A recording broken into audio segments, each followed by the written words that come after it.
évidemment, ils sont complètement, peut-être pas encrassés, je dirais, mais en fait, le problème de cette voiture, ce que me disait ma copine, c'est que la voiture calait. Pour rien, elle calait. Genre, tu faisais une marche arrière, tu mettais la marche arrière, tu accélérais un peu, tu gérais ta marche arrière, tu lâchais l'accélérateur, boum, cale.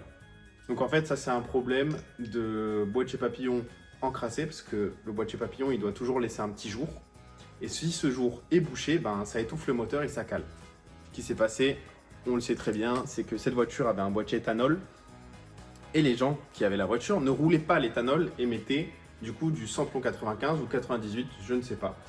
Et ce qui se passe, c'est que vu que le boîtier éthanol fait que la voiture consomme plus d'essence, donc ça injecte plus d'essence, donc si tout l'essence n'est pas brûlée, cela encrasse le moteur parce qu'il y a une vanne EGR dessus.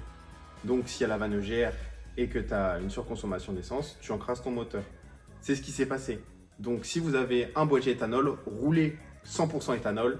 Sinon, enlevez le boîtier et roulez au samplon 95.